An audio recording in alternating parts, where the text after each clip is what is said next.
Olá, obrigado Danilo por ter entrado. Tudo bem? Vamos começar aí nossa live de hoje. Nosso convidado vai ser o Cláudio Tieg. Daqui a pouco ele chega. Ele já está entrando aqui. Agora ele vai solicitar a presença. Quer que eu te mande o convite, Cláudio?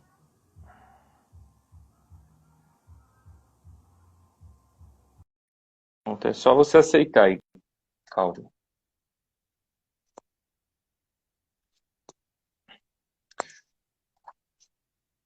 Só você aceitar o...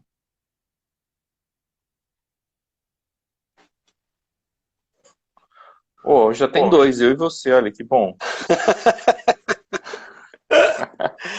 Pode pôr deitado assim? Pode, né? Fica ruim, Aí, não? aí fica estranho. Aí eu tenho que Fica virar aqui estranho, tá. também. É, Não. Vamos todo mundo ficar em pé, então. tudo. Só porque eu estava Você aqui tá...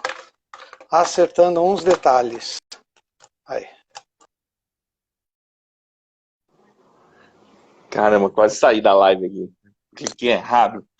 Vamos esperar mais um minutinho, no máximo. Olha aí o Rodrigão. Bom te ver de novo, Rodrigo. Nath. Alexandre. Muito bem, o Eita, pessoal chegou. tá entrando. Alexandre, amigo de muitos anos. Que bom. É bom É encontrar bom essa ter os turma. amigos. Nos Ah, o amigo ajudam. Cid. Olha Muito aí, o bem. Brunão. Grande Brunão entrou. Boa noite, Silmar entrou. Muito bem. Tieg, uma lenda viva das franquias. Cara, que É mais ou agenda, você menos, me deixa... é mais ou menos isso. 25 anos Caramba, já. 25 anos Passa muito de rápido. franquia, de sistema de franquia, 25 anos. Franquia começa no Brasil quando, o Thiago? A franquia começa no Brasil na década de 50. No final da década de 50 para começo de 60. É mesmo? É, mas ela Caraca! ela ganha espaço mesmo. Uma das primeiras, que é o IASE, onde eu trabalhei, né? É. Nasceu em 50 e começou a franquear em 63. Então, o sistema de franquia, ele ganhou força mesmo no pós-guerra, né? Depois da Segunda Guerra Mundial, isso no mundo todo. Até porque nos Estados Unidos você tinha lá os ex-combatentes, pessoas que voltavam da guerra, a guerra acabou. Infelizmente a guerra é uma indústria, né? Você vende capacete, vende armas, vende tudo, né? Então quando acaba a guerra, os Estados Unidos se vê com uma grande demanda de ex-combatentes, e aí o sistema de franquia se torna uma opção, já que não tinha emprego, as pessoas começaram a empreender, e aí o sistema de franquia ganhou força nos Estados Unidos. No Brasil tem aí 63, por aí mais ou menos, 60, começo de 60 para 70, mas ganha força depois da crise do Collor, do governo Collor. Aí, ele, no final da década de 80, em 87, ele começa a ganhar força, nasce a Associação Brasileira de Franchising, e aí vai. Mas, assim, o franchising ele é um excelente... Nossa. Ele reage, ele aparece na história sempre de forma positiva, com crises. É fato isso. É? Ele é uma Eu vou, eu, alternativa. eu vou explorar então. Vamos já começar acelerando. Ao Paulo Machado. Saudade de você, Paulo. Pô, quanto tempo que eu não falo com esse cara. Esse cara é um crânio, muito criativo. Dá uma aula muito legal também. Legal. Deixa eu te apresentar, né? Então, nossa live de hoje será com Cláudio Tieg, né? Vamos falar de negócios sustentáveis em rede, a colaboração como princípio para prosperar. E aí eu vou ler aqui a colinha: empresário, conselheiro do Instituto CNA e conselheiro fundador da Associação Brasileira de Profissionais em Desenvolvimento Sustentável, fundador, diretor da AFRAS, que a gente vai falar um pouquinho sobre isso, que é da Associação Brasileira de Franchise, né? Entre milhões de outras coisas, né? Se você está na live, fique, porque ele tem muita coisa para falar para a gente, uma pessoa super conectada em vários negócios, tem negócios sustentáveis, a gente vai falar aqui, enfim, tem muita coisa, uma pessoa que dá para explorar, essa uma hora vai passar correndo. Cláudio, você estava dizendo, e você que não curtiu a nossa página, curte a nossa página, que eu estou ficando bom de youtuber. Eu sempre quis fazer isso. Tiago, eu vou te chamar de Tiago, que é como eu sempre te chamo. Você me fala Sim. que as franquias prosperam nas crises. E que ela vem lá da década de 50 que você fez na sua introdução. Por que ela prospera nas crises? Conta um pouquinho disso. Bom, precisa ficar bem claro que são principalmente crises econômicas, né? Tá. Então, no pós-guerra, a gente vê a Segunda Guerra Mundial, a gente vê isso claramente, porque não tem emprego. Quando não tem emprego, as pessoas buscam alternativas para sobreviver, para trabalhar, e aí elas vão para o empreendedorismo, né? Então, as crises econômicas, elas favorecem, as globais e as locais, né? Elas favorecem essa realidade, porque, na verdade, é o que a gente chama quase que empreendedorismo de necessidade, né? A pessoa, de fato, não tem opção. Mas é claro que com a profissionalização do sistema de franquia no mundo todo, é óbvio que muita gente faz essa opção muito consciente, sem pressão, sem questão de crise econômica, nada, porque entende que é o seu momento de empreender, mas se conectar a uma rede faz com que esse empresário tenha uma série de ganhos de escala que, se ele tivesse abrindo um negócio individual, ele não teria, né? A diferença é muito grande, essa escala, esse ganho? Sim. A diferença é muito grande. Se você, por exemplo, se a gente observar o índice de encerramento de negócios no Brasil no primeiro e no segundo ano, a média, dependendo do estado, aqui no Brasil é 50%. De cada 10 que abrem, 5 fecham. Em franquia você tem, quando você tem muita dificuldade, dependendo da conjuntura, você chega em 7%, 5%, o que significa que, de fato, a sustentação de negócios em rede, ela é mais resiliente, ela é um organismo mais sensível, é um organismo que reage muito mais rápido quando detecta um vírus, vamos dizer assim, né? Ou quando detecta uma oportunidade. Não é à toa que muitas grandes indústrias têm escolhido abrir franquias. A gente pode falar da Adidas e outras, né? Empresas do mercado tradicional, industrial e portanto, com lojas próprias. Buscaram um sistema de franquia porque o sistema de franquia ele tem a sensibilidade da relação com o consumidor, que é muito mais profunda do que muitas vezes o gerente de uma loja filial, de um grande grupo e assim vai, né? Então, um dos patrimônios do franchise é essa relação ali na ponta, e é uma relação efervescente, porque todo dia ali tem um risco do negócio dar certo ou ter algum problema. Então, tem a questão da sobrevivência muito forte, né?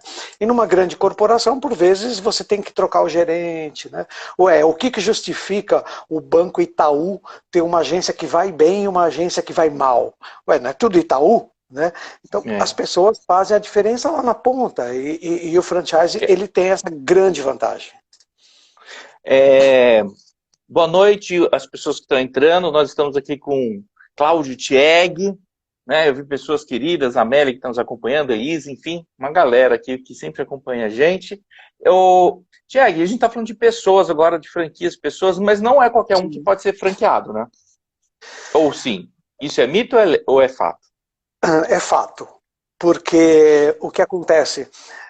Ontem mesmo eu estava conversando com alguns empresários e eles estavam dizendo da dificuldade quando eles fazem um processo seletivo para um candidato à franquia, quando fazem um processo acelerado ou impulsionado por questões financeiras, enfim, não investigam a fundo quem é essa pessoa, sua história, enfim, se tem liga com a marca, se os seus propósitos pessoais, seus valores coadunam com a marca, enfim.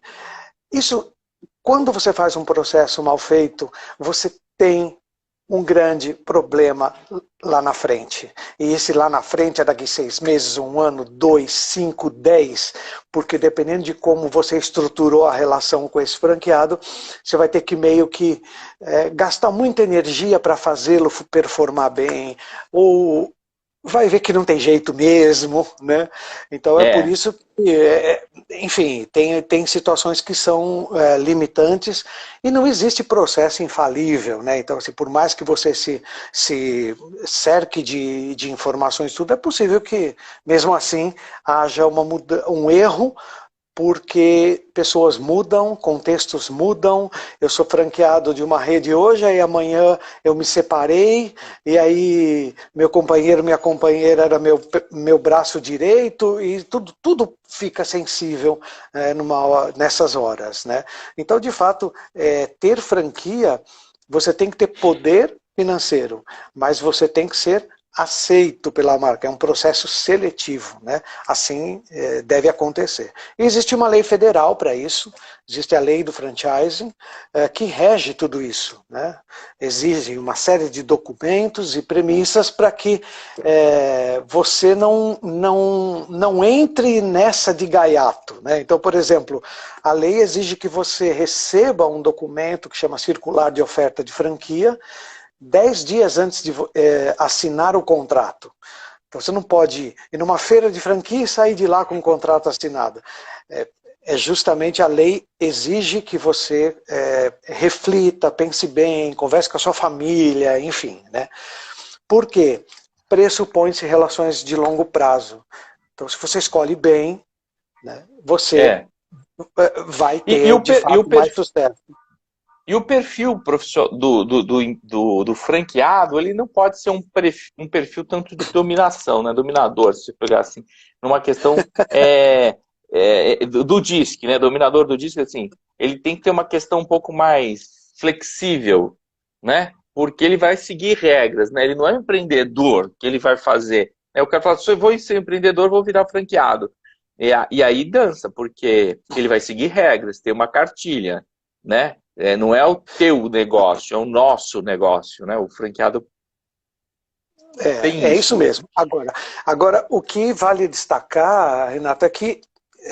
Ricardo, por enquanto. Ricardo, Renato. Eu sei que você me conhece, esquece, eu tô dizendo, vai. O que vale destacar, Ricardo, é justamente esse perfil ao longo da história, da evolução, dos modelos de franquia, também estão mudando.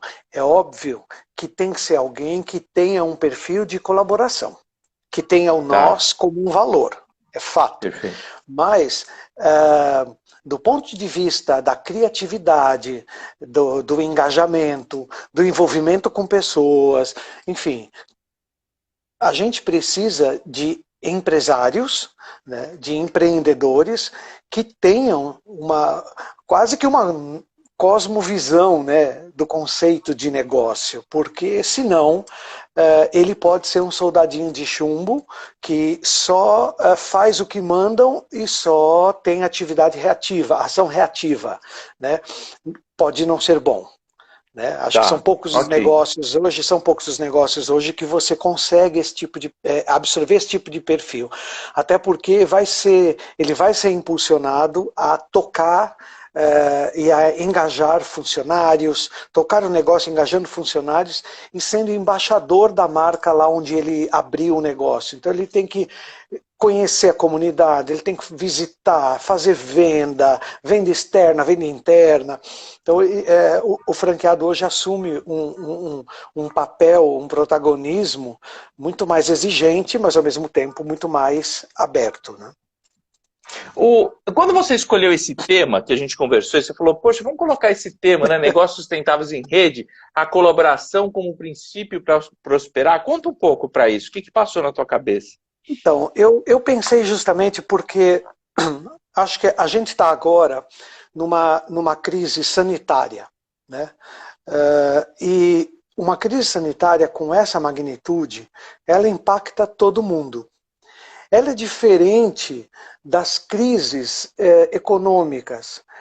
Vamos pensar, desde a crise de 29, né, da Grande Depressão nos Estados Unidos, recentemente, 2008, 2009, a crise deflagrada pela especulação imobiliária, né, elas têm um princípio ético muito forte. Ou seja, foi a falta de ética, foi o praticar maus negócios, ou seja, foi fazer coisas erradas que o consenso, que o comum não aprovava, né, que criam a desordem e depois se espera que o governo, de alguma forma, organize a desordem, ou seja, de alguma forma também responsável pela falta de governança, acompanhamento e tudo, fez vista grossa para questões por falta de ética, né? Uhum. Nos negócios, falta de ética nos negócios. Essa crise que a gente está vivenciando é uma crise, até tem alguma linha que diz que é uma conspiração da China que fabricou o vírus, mas se a gente for olhar, na verdade o grande inimigo ele é fruto de uma questão ética muito maior e não só a ética no negócio. É o desequilíbrio socioambiental, as desigualdades e todo esse cenário trágico que o mundo está vivenciando, ele tem também um princípio de questão ética, mas de uma ética planetária, socioambiental, ligada ao todo e não só aos negócios. Então, quando eu pensei nesse princípio, nesse título, né, Ricardo, foi justamente para a gente refletir como quem está em franquia, quem não está em franquia, quem quer que esteja na sociedade, desenvolvendo negócio, atividade profissional, enfim, como as relações entre fornecedor e cliente, fornecedor e franquia, indústria, consumidor final e distribuidor, governo, enfim, toda essa relação que a gente vem há 20 anos discutindo sob o ponto de vista da responsabilidade socioambiental, do papel das empresas, né, o papel do governo, o próprio papel das ONGs que infelizmente caíram no senso comum de que ONG rouba, que é tudo roubalheira, que ONG não presta, né? Ou seja, Colocaram também tudo no mesmo. colocar tudo no mesmo saco e associado à nossa falta de cultura. Nós somos um país com grande concentração de ignorância. E não é uma ignorância de estupidez, é de falta de conhecimento, falta de ferramental, falta de formação, né? Então foi um pouco inspirado nisso que eu imaginei, olha, negócios em rede, né? Como é que se estrutura um negócio? Eu vou fazer um negócio com você, mas pela cultura eu quero tirar sangue de você, explorar o máximo do que eu consigo de você, né? Grandes empresas sugam pequenos fornecedores até ficarem sem sangue e muitos morrem, né, acreditando que eu vou ser fornecedor dessa grande empresa, isso vai me abrir Uma portas, né? ilusão. Pode abrir porta boca chão, né? Então, assim, é No complicado. varejo, Então, e principalmente muito forte. em fábricas né, que vendem para os grandes varejistas, tem operações aí que os contratos são leoninos, né? São, Sem dúvida. né, E diz eu assim, olha, concordo. a cultura da minha empresa é assim, a gente paga depois de 50 dias. Você É, quer, você não quer, tem um monte querendo, né? Então, é esse tipo de situação que me motivou a conversar sobre isso. Por quê? eu concordo. A noção de sucesso, prosperidade, realização, né, vai ficar cada vez mais ancorada em relações mais equilibradas, em um maior nível de transparência, em um maior nível de colaboração. E sim, prosperar nesses contextos não é só o que vem para o meu bolso, né? Então, o que eu vi nesses anos todos em franquias, com crise, com boas condições, com uma bonança econômica, com o país em prosperidade, né? Eu vi de fato os dois modelos de negócios, mesmo no franchising, Uhum, acontecendo. O franqueador que tem esse espírito mais predatório, né? uhum. E o franqueador que criou relações muito mais permeáveis com os seus franqueados e que hoje, neste momento de crise, estão se saindo muito bem. Estão tendo um outro nível de engajamento. Eu vou fazer Eu aqui uma posso fazer. analogia. Eu vou fazer Eu, uma eu- analogia aqui. faz analogia, depois eu tenho uma provocação, vai. Quem me Já vou te conhece, avisar. não tem problema. E eu acho que o pessoal também pode provocar. É, Eu costumo dizer o seguinte, né? Eu não quero ser o violinista no Titanic. Lembra do filme? Quando a lembro, coisa, esse filme é. né?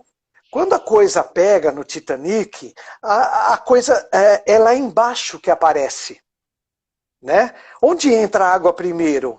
É lá nas máquinas, depois vai Porão. pegando as classes mais pobres, né? E aí o que acontece? Alguém diz, vamos continuar, está tudo bem. Então, até que chega um momento que o violinista, alguém diz, vamos, pessoal, toquem música lá fora para acalmar o pessoal da classe alta, né? O pessoal do que está no alto nível. Então, aí tem música, tem gente dizendo, calma, fique tranquilo, vai ter salva-vidas e bote para todo mundo, né? Ou seja, é óbvio ali naquela cena que a questão do privilégio de quem pode mais chora menos. Só que no contexto do Titanic, ele é muito. Ele tem uma representação simbólica muito forte, porque chega uma hora que não adianta você ter dinheiro, não adianta você ter poder, não adianta você ter influência, que chega uma hora que afunda mesmo e alguém, pela ganância, pelo ego, pela questão de esse barco já era grandioso, não precisava, né? Não, agora nós temos que ainda ganhar isso porque ele chegou antes, né? Taca fogo nas caldeiras, né? Só que não previram que o aumento da velocidade reduz a capacidade de manobra diante de um iceberg ou de qualquer outro obstáculo, né? Isso é o que está acontecendo hoje. Então, é exatamente isso que a gente está vivendo, né? Eu, Fala aí. você, não, eu me arrependi, não vou fazer a provocação. Não, não, você trouxe essa história tão bonita que eu fiquei sensibilizado. Eu falei, não merece essa provocação. Mas é Oh, isso, Ricardo. A gente, quando eu imagino que a provocação ah, estaria na sua cabeça no sentido de que se isso não é uma visão romântica, não, né? não, Talvez, não não, era. não Mas é. Então, já que você tocou nesse ponto, não é. Sabe por quê? Porque eu compartilho muito dessa sua visão. Eu uhum, também acho que, eu falo em todas as lives, se você pegar todas as 12 lives que a gente fez nesses dias, está lá, eu falando sobre solidariedade empresarial. exatamente. Né? Eu vi isso E eu mesmo. falo o tempo todo nisso, porque eu acredito nisso. Eu acho que essa coisa assim, vamos fazer parceria, mas eu te sango até a morte, né? É bom Uhum, para mim, então deve ser bom para. Talvez seja bom para você. Eu não acredito exa nisso, né? A gente exatamente. também tem uma parceria comercial já há muito tempo e a gente Sim, sabe que eu sempre procurei fazer isso com as pessoas que trabalham ao meu lado, né? Então, e esse, como que eu diria, né? Que eu ia te provocar é que existem realmente empresas, e você trabalha com pessoas brilhantes, trabalha com uhum, pessoas fantásticas, né? E aí eu tenho que falar, o fundador do IAGES, né? Foi uma das uhum. pessoas que construiu uma marca sólida, uma marca forte, é um cara engajado. E eu gostaria que você sem dar spoiler, por isso que eu te falei que a gente fazer uma provocação, né? Porque ali tem um exemplo de cara que está visionário, é uma pessoa que é visionária, Exatamente. né? E que enriqueceu, cresceu, etc. Tal, mas dividiu o bolo, né? E continua Sim, sem dividindo dúvida. hoje, né? E Exatamente. aí, antes de entrar num outro case que eu queria que você contasse, que é fantástico, que é aquela da distribuição de renda. Mas eu queria que você falasse desse projeto, te provoquei, por isso que eu falei que ia te provocar, do Legal. 2030. Olha, foi exatamente com o Ricardo Young que eu comecei essa conversa, e nós ficamos ali pensando, ele com tanta experiência, né, esteve diretamente ligado ao sistema de franquias até 2010, eu estou ligado até hoje, né, escrevi um livro sobre negócios sustentáveis em franquia, É prefaciado por ele verdade! em 2010, né, enfim, contando a história do movimento na associação de franchising e tal. De fato, ele é uma grande inspiração, um grande visionário. E nós começamos a refletir um pouco sobre o que é que a gente poderia fazer nesse momento. Ano passado, não tem nada a ver com o Covid, né? O que a gente poderia contribuir, como a gente poderia contribuir para o sistema? Fizemos uma série de reflexões, depois alguns consultores amigos se juntaram, como a própria Márcia Pires, que está aqui no grupo, o Renato Claro, uma turma aí. A gente resolveu criar um projeto chamado Franchise 2030, que é pensar o futuro do sistema de franquia. O que a gente vê, na verdade, no mundo todo, você sabe que o sistema de franquia ele tem um regimento quase como se fosse a ONU. Existem mais de 53, 55 associações nacionais de franquia em vários países que se juntam, trabalham esse tema, né? Então é muito legal, que tem como se fosse uma ONU, né? E tem muita troca de experiência, muita coisa ali.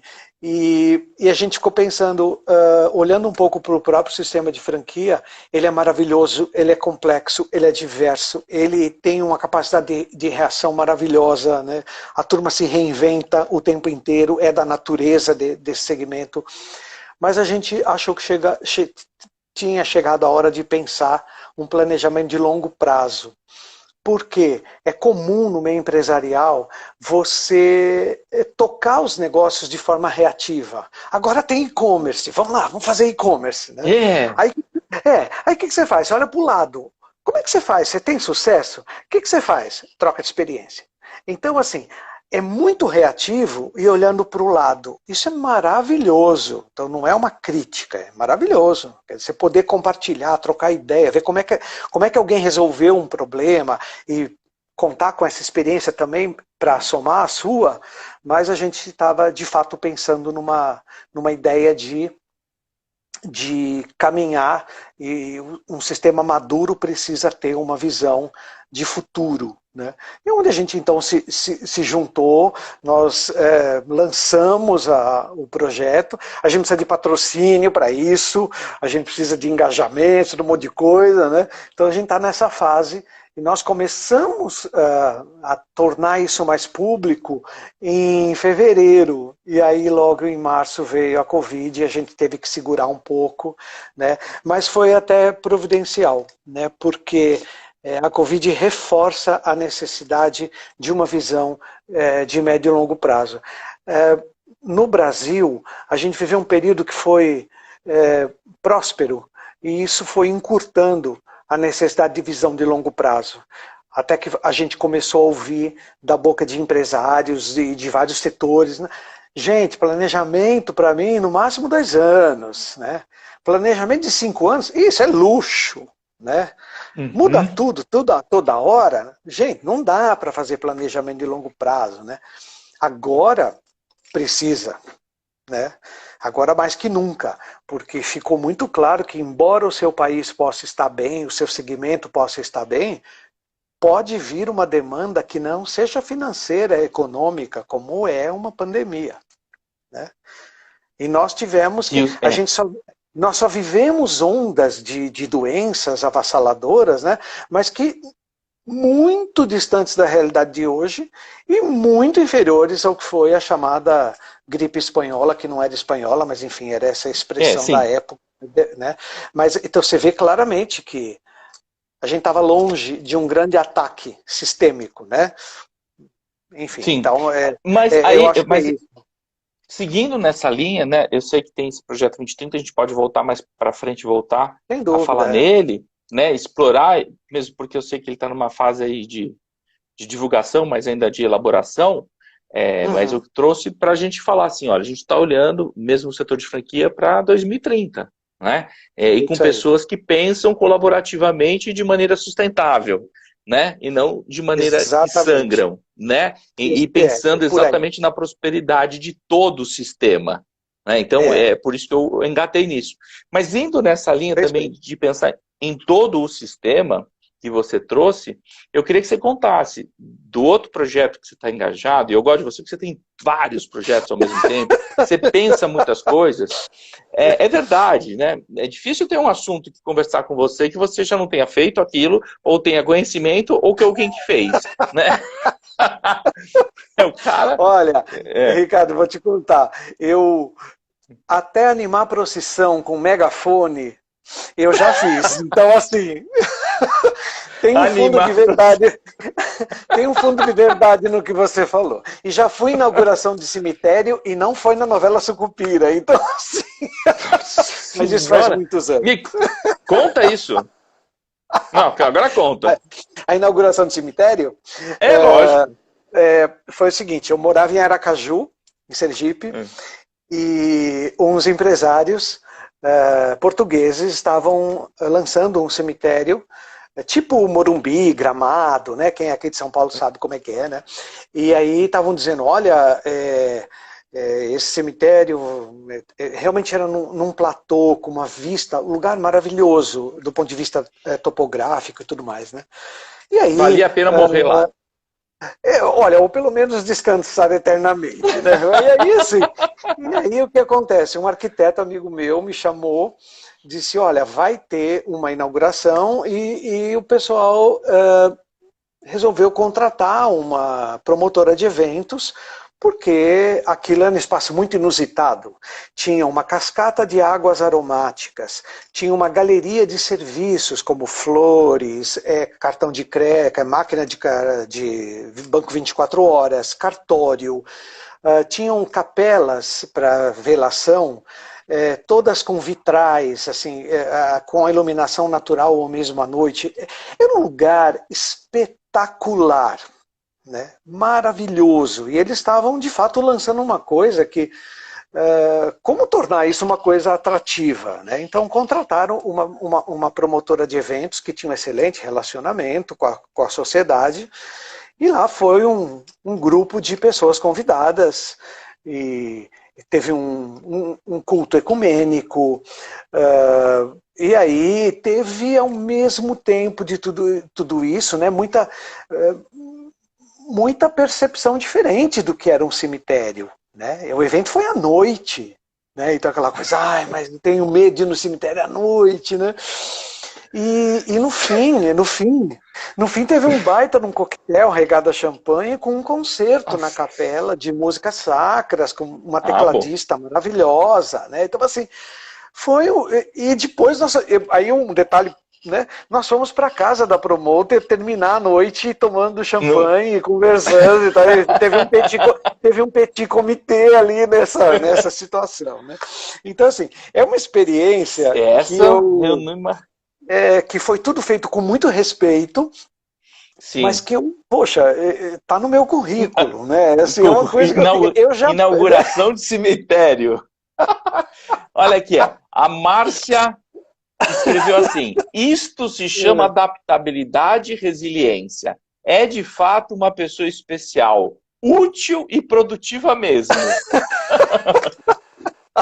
Que bom, viu? Olha, Márcia, você sabe que isso que você comentou é de fato o que mais me perturba. Eu tenho, se for para falar um pouco sobre como eu me envolvo em tantos projetos, acabo me envolvendo com tantas frentes, tudo, é justamente, eu tenho, assim, no íntimo ali, alguma coisa me diz assim, se tu passar em branco nesse mundo, Não passa. eu morro de medo Não, de ser inútil, né? Então, não. porque eu Não. acho que a gente tem que, né, tem que funcionar, né? Nós somos máquinas, somos seres, temos corpo, mente e tal, espírito, então tem que funcionar para alguma coisa. Aqui, fala, franquear este modelo de cemitério, escreveram. Maravilha! Ressignifica o conceito de cemitério, né? É, Imagina ué. você entrar num cemitério, você passa numa galeria com água aromática, né? Com uma beleza estética, com harmonia. É muito interessante essa questão, né? É assim. É claro que qualquer conversa sobre isso no momento da Covid pode parecer desrespeito, mas Ah, não é mas, meme de nada, de caixão, não tem nada a ver, é outra história, cara, né? a gente É está um, falando de fatos inusitados que aconteceu na vida de Cláudio Tieg, né? Não, Cláudio, você teve com a é, Xuxa, você teve com um monte de celebridades. Pô, você tinha que ter alguma coisa diferente também, né? eu acho Brincadeira. que eu acabei chegando a lugares, me envolvendo em coisas que eu nunca imaginei. Eu nunca imaginei. E depois que eu entrei, aí é aquela história, jogou na água, tem que nadar, se vira, É. né? E aí a gente consegue construir Mas, alguma coisa. Mas sempre, acho que também o que norteia muito, eu sempre tive envolvido em negócios, e os próprios negócios, né? Eles dependem das comunidades, eles dependem visceralmente da relação com as pessoas, eles sim. dependem do engajamento, enfim. Então, a generosidade e a humildade, é, reconhecimento do outro, né? Saber que você não dá conta de fazer tudo sozinho, né? Tudo isso, aliás, muita coisa eu fiz, eu digo, que eu delego muito bem, porque muita coisa eu não sei fazer mesmo. Então, assim, para mim, eu lembro quando eu assumi o Instituto Sorridentes, né? A Carla, dona da rede Sorridentes, me chamou para cuidar do Instituto Sorridentes. Pô, eu nunca trabalhei com odontologia, muita coisa eu não sabia. Sabia de responsabilidade social corporativa e tal. E como é que você faz num ambiente onde você não sabe muita coisa? Confiança, delegar, aprender rapidamente É, e investir o seu tempo ensinando o que você sabe para as pessoas. é isso aí. Não, não subestimar, por exemplo, é ignorante, não sabe. Até eu explicar vai demorar muito. Isso não existe mais. Assim, quanto mais você investe em instalar no outro conhecimento, informação, entusiasmo, né, alegria, esperança, tudo isso volta para você, faz a coisa funcionar. Com um ano e pouco, a gente já tinha feito 9.000 atendimentos odontológicos gratuitos. Então, assim, você acha que fui eu que foi? Não, gente. É uma equipe toda. A força do trabalho em rede. É isso aí. É o franqueado que aprende que a generosidade vai ajudá-lo a chegar a lugares que ele não imaginou. Né? E, e, e, É a sociedade que passa a olhar para a marca diferente. Nossa, que bacana, né? Nunca imaginei. Né? Enfim, hoje eu sei de odontologia o que eu nunca imaginei. E muita gente, teve uma experiência nossa que. Diga. não, é que eu tenho um comentário aqui deve ser Diga. um super amigo seu, disse assim, mas eu concordo com ele. O Cláudio fez tanta coisa e bem feita ao mesmo tempo que eu fico exausto de contar para os meus amigos. Aí a Márcia, a Márcia é sua fã, hein? Aí ela escreveu assim.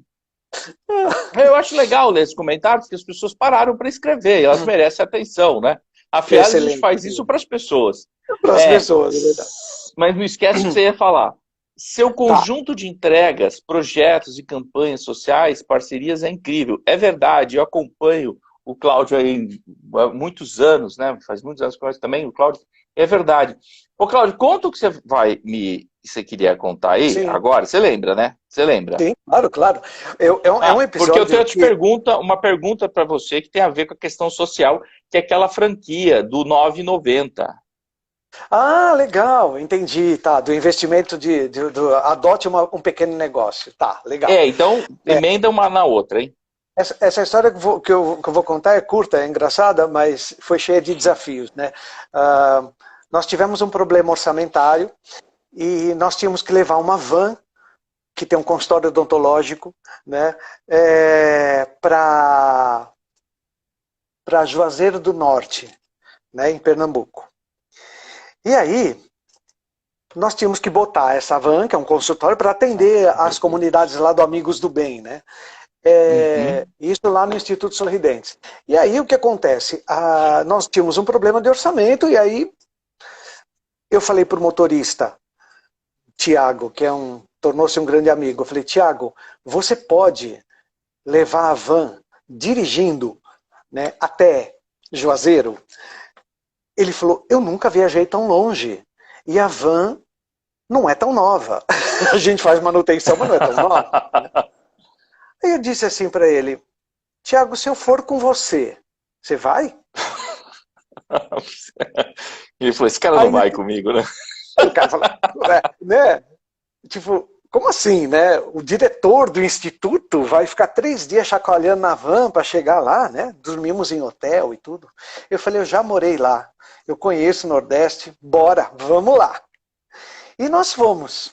E eu tinha que ter assunto, mantê-lo aceso nas horas que estava dirigindo e tudo mais, e danei a contar história, né? E todo mundo que me conhece um pouquinho sabe que eu conto história, né? Conta. Quando nós chegamos lá, nós fomos recebidos como heróis.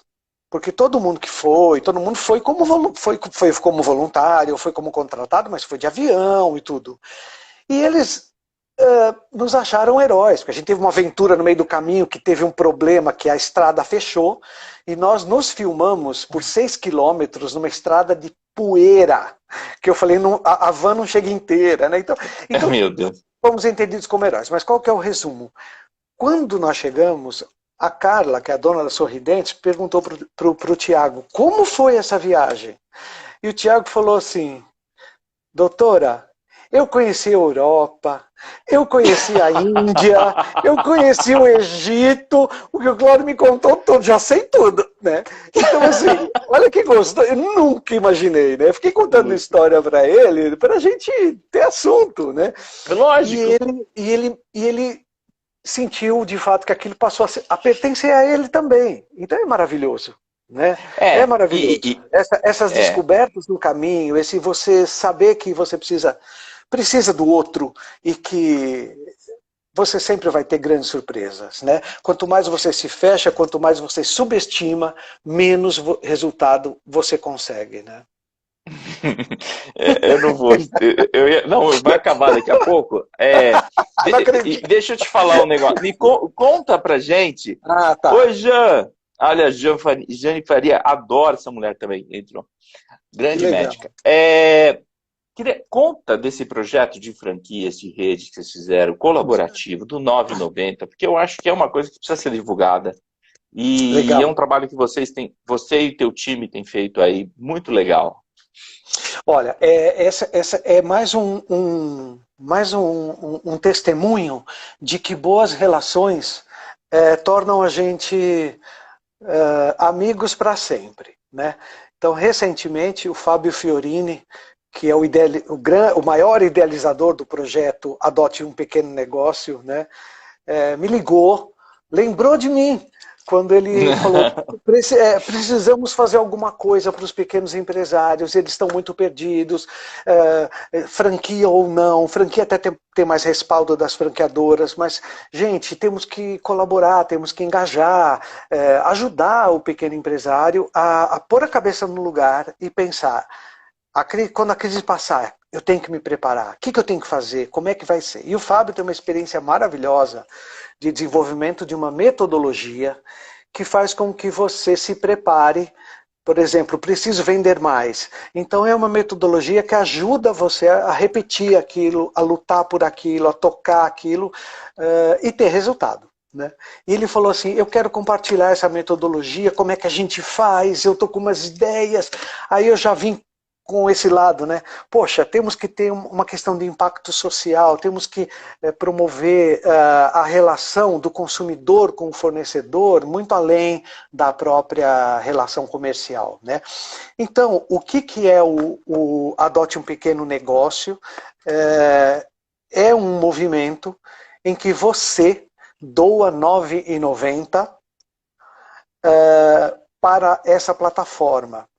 E aí, um pequeno empresário vai se cadastrar nessa plataforma, tipo, eu quero ajuda. Então, o que vai acontecer? A estrutura do Adote um Pequeno Negócio vai ter uma plataforma, ele vai responder algumas perguntas, ele vai ter um diagnóstico, a partir daí, ele vai ter também apoio de um consultor online, e a gente vai ter condição de ver. E gratuito, né? É legal falar isso. Exatamente, totalmente gratuito, ele não paga nada. Alguém fez com que um livro, o acesso à plataforma, o acesso do consultor chegasse até ele, e o que é mais legal, a gente registrar a linha do tempo do cara e ver se ele melhorou mesmo. Né? E aí a gente chegou a pensar de uma forma, isso já está pronto, a plataforma ficou pronta praticamente ontem, né? Assim, todos os detalhes. Nós pensamos no seguinte, suponhamos, eu quero ajudar um empresário, mas eu quero que seja um empresário individual, e que seja, por exemplo, um prestador de serviços. Então eu coloco, na hora que eu faço o aporte financeiro, eu escolho esse perfil. E aí o que acontece? A plataforma acha alguém nesse perfil. E eu não preciso me relacionar com ele, mas eu acompanho ele. E olha que legal, suponhamos que eu legal! Você acompanha quem você doa. É o chamado investimento social privado mesmo, né? Quer dizer, alguém que põe dinheiro ali para... E aí o que a gente chegou a imaginar? Suponhamos que você queira ajudar alguém que seja manicure, alguém que trabalhe com... né? E que você queira... sei lá, eu quero que seja uma manicure no Maranhão. Por quê? Sei lá, eu que escolhi. A plataforma vai achar essa pessoa no Maranhão e vai beneficiar. Não com dinheiro, obviamente, que R$ 9,90 não ajuda, mas com esse ferramental todo. Eu que doei também ganho o livro, que posso passar para alguém. Né? O mesmo livro que a manicure no Maranhão. Mas eu posso, da minha rede de contatos, dizer assim, ô tia, de repente, suponhamos que eu tenho uma tia que mora no Maranhão, eu digo, tia, contrata essa manicure aí, eu estou ajudando ela. Então, olha como você começa a conectar pessoas, clientes, consumidores, histórias de vida, e você cria de fato uma rede de sustentação, né? Não é só a sustentabilidade do meio ambiente, que a maioria das pessoas pensa, que também é importante, lógico, né? Mas criar uma rede de sustentação, de solidariedade estruturada nos negócios e na formação e educação, ainda que seja rápida, dessas pessoas. Então, o Fábio pensou, eu pensei, é aquele encontro explosivo que em 2 ligações, 2 conversas, a gente desenhou o projeto inteiro. E aí, assim, saiu, tipo um avestruz, botou um ovão. Como é que vai fazer agora, né? Então, agora a gente está divulgando. Eu gostei dessa ideia, principalmente porque ela fomenta o negócio nas pessoas que realmente que levantam cedo, que trabalham exaustivamente, que não tiveram acesso, de repente, à cultura necessária em relação a negócios. E está fazendo a coisa empiricamente, né? E não conhece todos os fenômenos e as armadilhas que os negócios podem ter. E aí eu achei legal porque vocês não estão só dando o dinheiro, né? Porque dando o dinheiro o cara pode continuar investindo errado. Né? Mas assim, peraí, é como você investe, é como você vai desenvolver, como você faz o teu negócio crescer. Eu achei fantástico, né? Quero fazer parte dele, se chegar um determinado momento que eu possa fazer parte, em público aí. Perfeito, você pode já entrar lá e fazer a doação do valor que você quiser, acima de R$ 9,90. e pode se cadastrar como um consultor que quer atender de alguma forma. Tem toda uma metodologia, não é difícil, mas eu acho que você tem total condição de estar com a gente. É isso que a gente quer colocar de fato as pessoas conectadas para soluções. E o grande problema é persistência, é metodologia, por isso que essa proposta e experiência do Fábio é muito rica, porque põe qualquer ser humano numa trilha que ele mesmo definiu, não é condução, né? Ele vai definir mais ou menos o que ele precisa, e aí a gente ajuda ele a bater o bumbo, a tocar a sanfona, a seguir na trilha até o resultado aparecer. É isso aí. Nossa, Tieg, nossa live vai acabar. A gente tem um minuto, você acredita? Menos de um minuto, daqui a pouco esse negócio vai começar a tocar na minha frente aqui, né? E então eu vou fazer diferente, eu não vou ficar derrubando live. Eu queria agradecer, de verdade, que você ter aceito o convite para vir participar dessa live, né?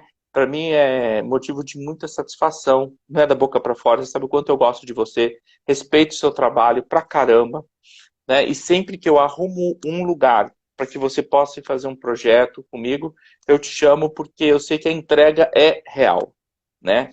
É uma pessoa que eu confio na entrega, eu confio no caráter, eu confio na parceria. Então, tudo que você faz, que eu vejo no teu Insta, no Face, ou com a gente conversa, já há muitos anos, eu sei que é real as tuas entregas. Então, muito obrigado, né? A Jana aqui está falando fenomenal ideia, as ações, parabéns. Jana, esse cara aqui é fantástico, você precisa ver as ideias que ele tem. Jana, muito obrigado no social, esse cara. Te apresento, os dois. Que bom, que bom. Tá bom? Então eu queria te agradecer muito, agradecer a todo mundo. Eu vou deixar você falar, fica tranquilo. E agradecer a todos vocês que nos seguiram até agora, né? E curtam o Insta e segue que semana que vem tem mais live. Eu queria que você conversasse com a gente um pouquinho, desse suas considerações finais, por favor. Meu grande amigo Cláudio Tieg. Olha, gente, Ricardo, eu fiquei bastante feliz quando você me chamou. Eu sinto sempre muita angústia quando tem que falar alguma coisa, pensar alguma coisa. Eu não desenvolvo nada estruturado no prazer, sabe? Então, para mim, tudo custa muito. Eu lembro do Chacrinha. O Chacrinha, para jogar coisa nos outros, bacalhau, né? Para fazer aquele programa que era uma palhaçada, ele muitas vezes não entrava em cena porque tinha diarreia, ele tinha nervoso para entrar em cena. Aí você fala, mas para fazer aquilo, né? Então, assim, eu sou meio Chacrinha, não tenho diarreia não, mas eu sofro, parece que eu estou gestando a coisa. Sempre para mim me custa, mas eu gosto porque assim, isso também traz de mim talvez o que eu possa contribuir como melhor. E tudo que eu faço é muito assim, é muito visceral, é difícil, fica cozinhando, gestando na cabeça, né? Enfim, não é uma coisa muito fácil, embora eu tenha um sorriso farto, largo, né? As coisas às vezes custam, a gente sofre, mas a gente gosta. Então, obrigado, gente. Obrigado a todo mundo, obrigado ao Cid, meu amigo, todo mundo aí que está escrevendo, poxa, fiquei feliz aí em ter visto vocês virtualmente e valeu pela oportunidade. E bacana demais estar com você e não parece que você sofre tanto para falar.